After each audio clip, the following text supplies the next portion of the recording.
Quick, you laughed at Darkseid when he fell down the stairs, and now he's threatening to erase you from existence with his Omega beams. He asks you to tell him who the strongest being in Marvel is, and you only have 10 seconds to answer. Who do you pick? Is it the Beyonder? The one above all? Gwenpool? Come on, do it! Tell me, I'm Darkseid, I'll kill you, do it, tell me now!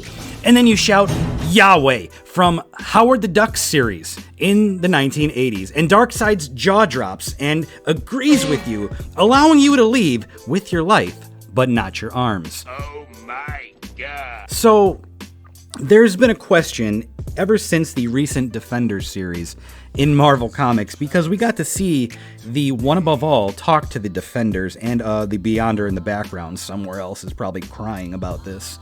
But we've noticed that the entire cosmology, according to Al Ewing, is now based on the Kabbalah, and it seems to be mirroring how DC has set up their cosmology as well, which is also based on the Kabbalah, which is like Jewish mystic religious views. Basically, the thing you see the One Above All drawing here on the ground is a map of the Kabbalah, and one of the Defenders comic series showed us that the Yesod, which is one of the spherical nodes on this map, a location in all of creation, is actually the Beyond. And the Beyond realm is so low on the totem of what existence is composed of that you kind of like, your mind like blows up, thinking that we haven't even seen the higher abstract realms in the Marvel Comics series yet. When I first saw it, my head just like almost twisted right off my body and flew right outside of my window into the sky. And I was so excited that we finally get to see what the more abstract realms are and what like existence in Marvel could actually be about. And then years pass by and we never get any answers. Of course, Marvel, of course you do that to me. You tease us years ago, but you never actually give us the answers. Even years later, you're driving me crazy. Please release a comic book. Finally, after years and years of this, please show us. It's been like 2 years since you showed us this. I'm going crazy. I can't take it anymore. I need to know what is up there. What else is going on in those other abstract realms? Because a lot of people think that the Keter, which is the crown, which is the top spherical node, is supposed to be where God actually lives. But what if the One Above All is more like an employee of the God Creator? What if we've never seen the God Creator in mainstream Marvel Comics, and we've all assumed that the One Above All is actually God when he's not? Well, we've actually seen a character who might be more powerful than the One Above All, and it was way back in the Howard the Duck series in the late 1980s, written by Steve Gerber and Phil Winslade. Now, the funny thing here is that this character of Yahweh is supposed to be the father of Jesus, but the funny thing about this comic is that they said that Yahweh is a supplier and like a rental service owner for whoever the actual creator and designer of the multiverse and existence actually is. Actually, they tell you the word that Yahweh says is existence. Not just like the multiverse, but like creation in general. Like the multiverse itself is like just rental services that Yahweh provides to other creators. Like the One Above All has to go to like Walmart or something and buy like a steam cleaner rental service, and then he takes it home and like washes his carpets with it. That's exactly what it seems the One Above All did with Yahweh's creation supplies, which is what this entire issue is about. Telling Howard the Duck that Yahweh is the actual creator of all of these mega concepts of existence. Like the laws of physics were like dictated by him and created by him. The idea of the afterlife was created by him. Existence itself as an idea seems to be like a committee, like team effort, apparently, to other abstract beings that are like on a council that oversee the potential of existence actually existing, as confusing as that is. But basically what the comic book is saying is that the One Above All might actually be just like some other abstract entity that wanted to create his own multiverse or omniverse or something like that. And to do so, he needed to go to Yahweh to rent the creation tools and concepts and supplies from him.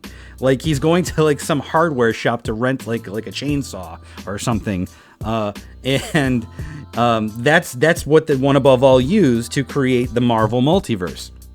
And I find this immensely funny because we've noticed, again, in the Defenders series that we've only seen like the lower abstract realms of whatever existence means for the Marvel cosmology. We haven't even seen the central parts yet. We haven't seen the top parts yet. We haven't gone into the ontology of negative existence yet, if they're gonna go there, because in DC, like, the overvoid is outside of this map completely. It's supposed to be like the negative existence factor of what is outside of existence itself, the void. And I'm curious to see if Marvel is going to do the same thing. And in the coming years, are we going to see more of the abstract realms in the Tree of Life of the Kabbalah? And are we going to see what actually encompasses that entire thing? Are they going to have their own version of the void? That would be really interesting to see how that stacks up against the overvoid. But if you're going to ask me, if Darkseid is going to ask me who the most powerful being is in all of Marvel Comics, it's not Gwenpool, it's not the Beyonder, it's not the One Above All, it's actually Yahweh from the Howard the Duck series, because he seems to be the one who has the feats of creating all of these concepts, of creating the energies and the tools required for other abstract entities to come in and make their own creations. Similarly to how the Presence made his own concepts and energies, and then he asked Lucifer and his sons, the angel sons, to take those energies and manifest them into a creation of their own. It's almost a perfect mirror of what DC is doing. So if Marvel's going to do that, that is awesome. I hope they do it. Al Ewing, if you're watching, please, for the love of God, just release some information for us so I can go find my head wherever it is flying in the clouds right now. It's been flying out there ever since this Defenders issue came out, and I'm just like sitting here like stewing all of this time just trying to figure out who the most powerful thing is without any bias. If you agree with me, if you like this comic book, if you have read it, if you own it, if you want to read it, please let me know in the comments what you think of all of this. And I'm going to be trying to make more videos like this, so please like, subscribe, and share the video link. Even if you don't agree with me, even if you don't like me, it would be great if you could just, click the like button and, let me know what kind of videos you want me to make in the future. That would be lovely.